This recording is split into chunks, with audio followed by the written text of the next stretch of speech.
My New Life in Equestria by MaxBeezy, Chapter 6. Friends and Family.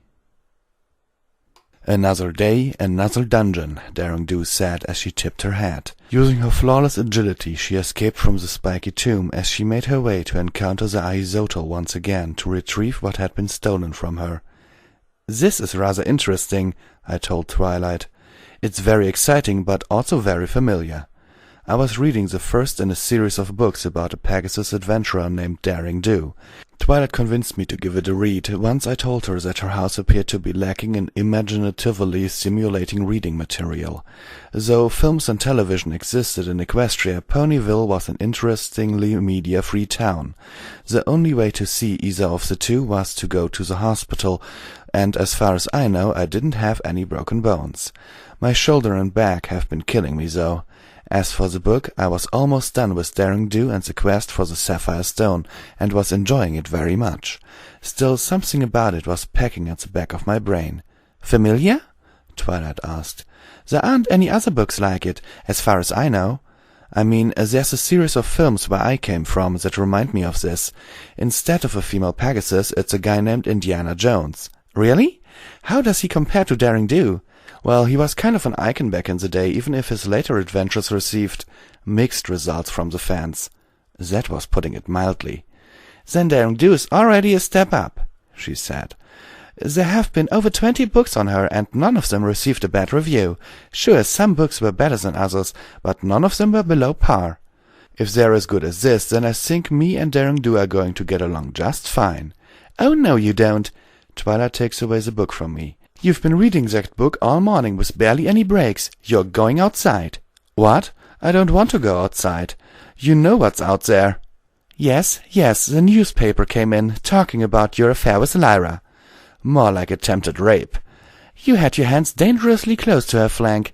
"You weren't there, Twilight. I was there when the strength of me fell," I said in a deep and overly dramatic voice. "Don't be so overly dramatic. Besides, I told you to get over it." She grabs me by the shirt collar and pushes me towards the door, even with my resistance. "Go outside and get some sun. You look pale." Within seconds I was flung out the door onto the ground. What got her so pushy today? She was probably tired of my whining and moaning about the various mishaps I got myself into. It was Friday, the end of the week, the end of my first week in Ponyville. I'm still sore from all the injuries I had sustained during my stay. Sure, there were some good moments, but there's no excusing the fact that I was still in pain. As I slowly walked through town, I saw the townsfolk looking over at me, giggling at the very sight of me. Did they all read the newspaper? Probably. What else did they have better to do? I haven't read it myself, but I was sure that it was nothing but tabloid garbage with paragraphs of fake interviews saying how in love we were or something. No sign of Lyra. She was probably just as embarrassed as I was. I neared the edge of town and saw a lone house up a small hill. During my tour with Twilight, she said that particular house belonged to Fluttershy. The thought then occurred to me that I hadn't visited her yet, and that was my plan yesterday before the Lyrapist incident. Ignoring the laughing of the citizens, I made my way out of Ponyville and up the hill to Fluttershy's house. I hoped that she was home and wouldn't be too scared of my sudden appearance at her doorstep. I've only had one conversation with her, and she looked very nervous and, well, shy. Maybe today was when I could show her my more friendly side. Stepping up to the door, I made sure my hair wasn't a disheveled mess and my clothes weren't too wrinkly, and then knocked on the door 3 times. There was no response, but I heard the sound of hoofs walking on the wood floor inside. Just to make sure, I knocked 3 times again. "Just a minute," I heard Fluttershy's soft voice say. A couple of seconds pass, and the door opens. The instant she saw me, she ducked her head down in a slight blush. "Oh, it's you," she said in slight surprise. "Well, what are you doing here?" "Hi, Fluttershy. I came to see you." "You did?" she wondered. "How come?" "I realized that we didn't talk much back in New York, so I thought that I'd come here to get to know you better." Oh, I see. I figured you'd be busy with your, other activities." "What other activities?" I asked. Fluttershy trotted out of my vision to go somewhere in her house. I heard some things moving around, followed by the sounds of rustling paper. She came back with a newspaper in her mouth. She then motioned to me to take it. I look at the front cover to see it, the picture of me and Lyra looking at the camera in fright with a massive censor bar at the bottom. "What the hell?" I said. "Why is there even a censor bar there? There's nothing to censor." I look at Fluttershy, who looked noticeably nervous. "You don't think I'm going to try something like this with you, do you?" No, she said. I don't think she believed me. "Because I won't. I would never— My attempts at assuring her were halted by a pain in my shoulder. I move it around in hopes of trying to straighten it out or something. Fluttershy took notice. "Oh my, are you hurt?" Her tone is almost muzzly. "My shoulder and back have been killing me recently. I've tried everything." I rub my shoulder a little bit. "Come inside, I'll help you." She moves out of my way, welcoming me to enter. I oblige and walk inside. Her house is nice, very much in tune with nature, along with the added surprises of some animals hopping around the place: squirrels, chickens, bunnies. While most would find the sight cute, I looked at all of them with suspicion that they were going to attack me at any moment. "Sit on the couch," she says. I do so. "Now tell me where it hurts." "It hurts around this area." I point at the center of my shoulder. She gently places her hoofs on me and starts to feel around the pained area. "So, are you going to give me some tea or—" Pop! She jerked my shoulder in a quick fashion, effectively letting off a loud popping noise. My eyes widened and my mouth agape at the feeling of my bones cracking. "Ah!" I said. "What did you—" When she let go, I moved my shoulder around. "Wait a sec." There was no more pain. In fact, I had no trouble moving my shoulder at all. "Hey, this is great. How—" "I know my way around a strained shoulder. It just needs some chiropractic help." She gets up off the couch. "Follow me. We'll do something about that back." I follow her upstairs to her bedroom. Already the warning signs in my brain went off like fire alarm. She wouldn't be planning what I think she's planning, would she? Before Lyra, I probably would have thought this just a simple massage, but after Lyra, I have become wary of every pony's intentions. "Lay down on your stomach," she said calmly. "Are you sure about this?" I hesitantly asked. "Of course, I've done this many times." I could have just said no and booked it on out there, but the more sensible side of me was convincing in its argument that Fluttershy meant no harm. Besides, she was a shy pony who not minutes ago blushed upon eye contact. I lay down on the bed like she wanted. It didn't take long to feel her move her way on top of my back. All 4 hooves were on my back. She moves them carefully, like a cat needing a blanket to get comfortable. Then she moves to a sitting position with her back legs pressing against my waist and only her 4 hooves on my back. I'd be lying if I said my face didn't become crimson red at this point. "Oh my, you look red. Are you okay?" "Yeah, totally fine. Don't worry about me," I said, trying my hardest to be as straight-faced as possible. It seemed to work as I felt her forelegs move their way around my shoulders, beginning the massage. She was gentle to the touch, with a twinge of forcefulness to it. I felt the straining in my shoulders beginning to fade. "Oh my goodness," I said quietly. "You have a lot of tension in your shoulders. When was the last time you had one of these?" "Last time? This is my first time." "I see. You should have come to me much sooner," she said as she moved her hoofs down my back. She hit the spot where the pain was coming from, and I visibly winced. She caught on. "There we are. You might feel some pressure." I felt her massage my back, and a series of pops were heard. I suppose my encounter with Big Mac put a couple things out of place. In minutes the pain began to subside, and all I could feel was relaxation at the feeling of her massage. Pretty soon it became one of the most comfortable things I have ever experienced. "There we go, all better," she said with confidence as she got off my back. It took me a little bit to realize the massage was over. When I did, I got up off the bed. Miraculously, I felt nothing in terms of pain when I moved around. "Whoa, thanks, Fluttershy," I said. "Now I know who to go to next time I end up in pain." "You're very welcome," she smiled. Now that that's over with, do you want to meet my friends? I think I already did. Oh, not Twilight and the others. I mean my animal friends.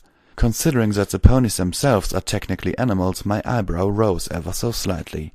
Instead of bringing up the minor technicality, and in the interest of being nice, I chose to follow her out to the backyard, where I saw many animals of different kinds frolicking about.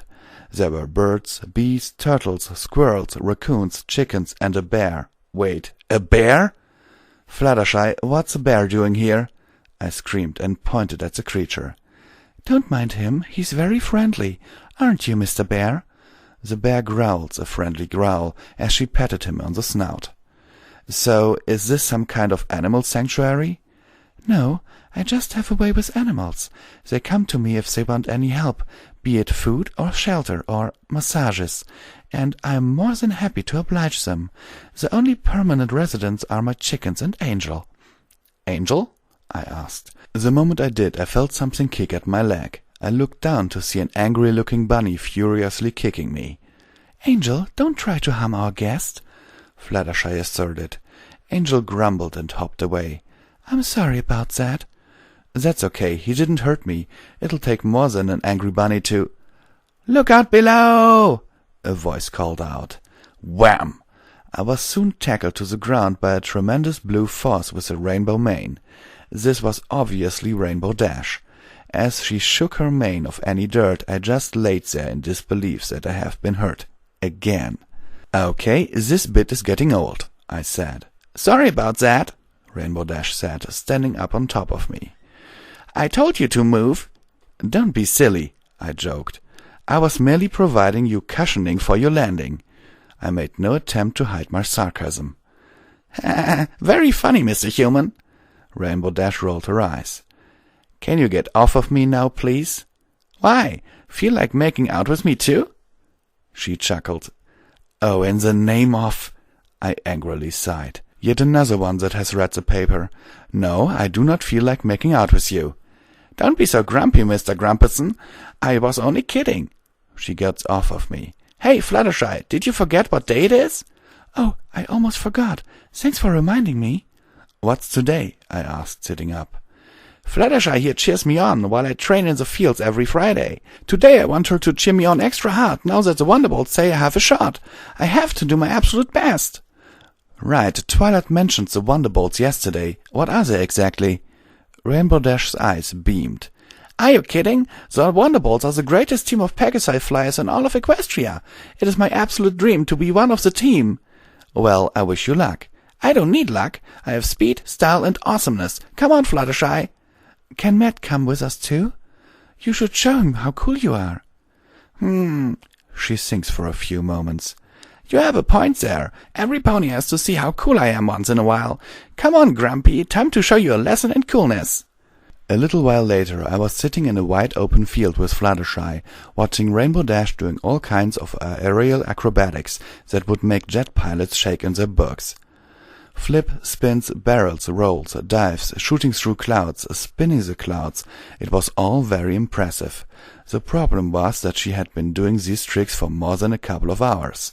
It was around 4 in the afternoon, and she showed no signs of stopping. To keep myself from becoming dizzy from all the flips, I looked over at Fluttershy to see the look of happiness never leaving her face. How long does she usually spend up there? I asked. She could be there all day if she wants to. And you just sit down here and watch the whole thing? Oh, yes. I can never get tired of watching her fly. I continued to watch her as a smirk comes to my face. It was all too obvious. It sounds like you two are pretty close, I reckon. She's my best friend. We've known each other since flight school. How did you two first meet? Well, you wouldn't have known this, but I was a really shy pony back when I was a filly. Really? I never would have guessed. I feigned surprise. These colts were bullying me for my clumsiness when she came in and challenged them to a race to defend me.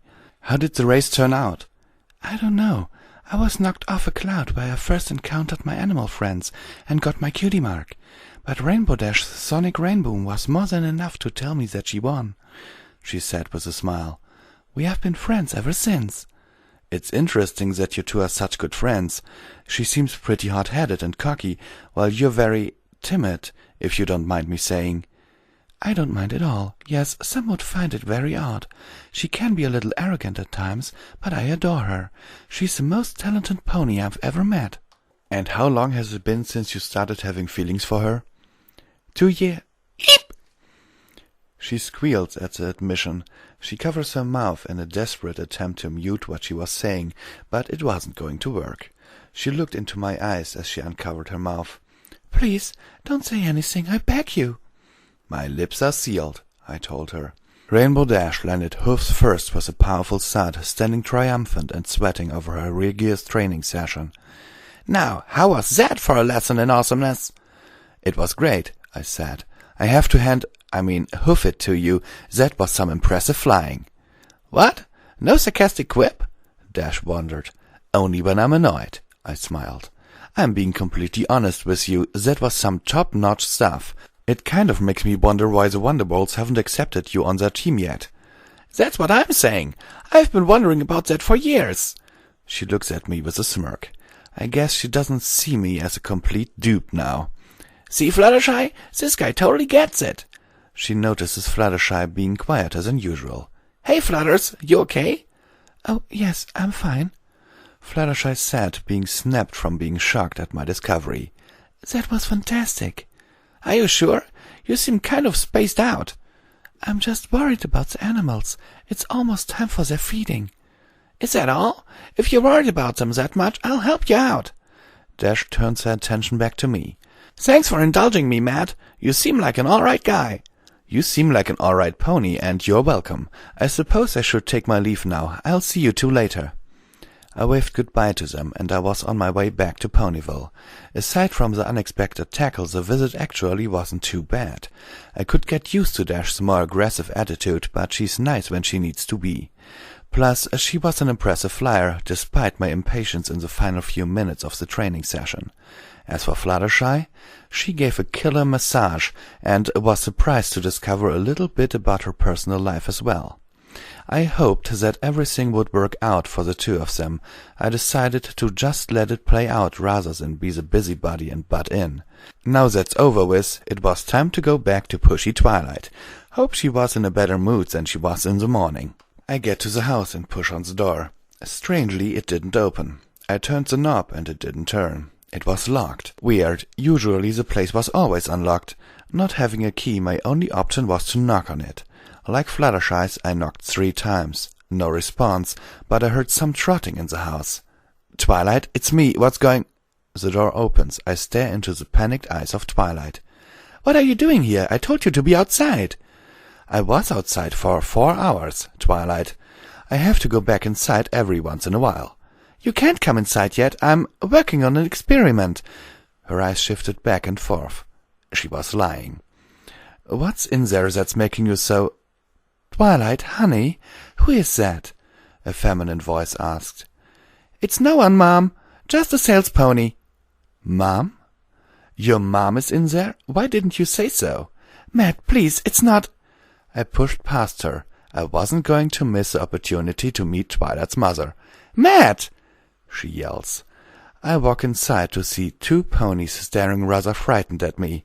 Good reason, too, I suppose. They haven't seen a human before, and judging by Twilight's insistence that I didn't come in, they haven't heard about me either. "Twilight, who is this?" the female one asked. This was Twilight's mother. The male on the right I assumed was her father. Twilight angrily sighed at me, frustrated at my behavior. "Mom, Dad, this is my friend, Matt. He's from another dimension and dropped here due to a spell I created. He'll be staying with me for the time being." Her parents paused for a good while, confused at this newfound revelation. Her mother whispered to her husband about God knows what, while still looking at me. "Twilight," her dad said, "how come you were hiding this from us?" "I wasn't. Well, I kind of was. I was going to tell you." "You know better, Twilight," her mother sternly says. "Hiding your cold friend away from us." "I know, Twilight and myself caught on that one word at the same time. Cold friend. Even I knew she really meant boyfriend in my terms. We had the exact same reaction. "What?" Twilight and I screamed. "That's the reason why you didn't tell us, is it? Why else would you hide him away like that?" "Mom, I'm sorry, Miss Sparkle," I interrupted. "It was my idea to hide myself away. I wasn't sure that you would accept a creature like me to be dating your daughter." I wrapped an arm around the thoroughly bewildered Twilight. "What are you—" she whispered. "Just play along," I whispered back.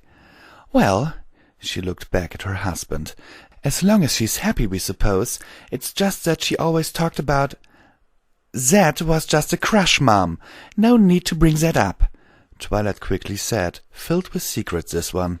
"But yeah, this is my boyfriend. That's what they call it in his world." "I see." Twilight's mother got up first. "It's nice to meet you," she said, reaching out a hoof. "I'm Velvet, and my husband over there is Orion." I shake her hoof. "Good to meet ya, son. Welcome to the family," Orion said with delight. When we sat down, we then proceeded to have a nice long chat about myself. I told them where I was from and the circumstances on how I got into Equestria in the first place. They seemed genuinely interested in the story that I told. Twilight just nodded and would chime in every so often to fill a gap in my story. When pressed on the matter on how we developed a romantic relationship, we merely chuckled and told them that things happen, especially in the short amount of time that I was there. Orion joked that Twilight was probably just interested in me for scientific purposes rather than romantic. He had no idea how right he was. The conversation and subsequent dinner took a few hours, and the sun had finally went down. It was time for Twilight's parents to go. "We had a nice time, Twilight, and you," Velvet turned to me, "are a very nice young man. I look forward to meeting you again." "Me too," I said. "You better treat her right," Orion said. "If you two break up, it will be under mutual circumstances. If I find out that you did something—" "Dad, please!" Twilight laughed. "Go home, it's getting late." You're right. In any case, it was nice meeting you, Matt." "Likewise, sir." Orion and Velvet make their way out the door. Twilight's smile instantly disappeared into a look of anger. "I think that went rather—" Pow! I was socked in the face by one of Twilight's hoofs. "Holy crap, Twi, what the hell was that about?" "What do you think? Now they're going to tell their friends, and I won't hear the end of it." "Then now we're even." "What in Equestria are you talking about?" "That was for laughing at me when I got molested." "You said it was okay." "I was expecting a slight chuckle, not a full-on laugh track." You humans are so weird. You're okay with something one minute, then hate it the next. I don't understand you." Twilight storms up the stairs in a huff, furious at me. "Hey, don't you want to hear how my day was?" "Oh, delicious! Slice 'em!" she yelled. The owl suddenly came out of literally nowhere, screeching its battle cry as it prepared to tear my face into shreds. I ran around the house, trying to avoid its razor-sharp claws. A couple scratches to the arm and some torn pillows later, I bolted outside the house and into the backyard. The door slammed shut, and I heard the lock be put into place. I walked back to the door, knocking on it. "Twilight?" No response. "Twilight, I'm really sorry." Still nothing. "Come on, where do you expect me to sleep?" The window above me opened up, and a blanket and a pillow dropped on my head. The window closed right back up. "I guess that's her response then," I said to myself. "I really have to come up with something tomorrow." I walked to a nice part of the lawn, setting up the blanket. It wasn't even the one from my bed. I was certain that it hadn't even been put through the wash. I unfolded and set it on the lawn. Just then I had a rustle in the bushes, snapping at my attention. "Hello?" I whispered. "Is someone there?" It got quiet real fast. The person inside me, the one aware of every horror movie ever, started to yell at me to try and get back in the house, lest I get attacked by some killer in a hockey mask. "Lyra, is that you?" Then again I could just go back into idiot mode. "I have no time for your rapist ways, so just come out." The bushes around me begin to rustle. I see glowing blue, evil eyes poke out of every bush. "Oh, yeah, I'm going to turn around and take off running. No chasing after me now, okay? So let me just run." I turn around, but then I was grabbed by the pant legs, by sharp teeth, dropping me to the ground and dragging me into the bushes. I struggled and punched at whatever was trying to assault me, but before I could get another hit out, I was struck in the back of the head, effectively knocking me out. I was in for a long night.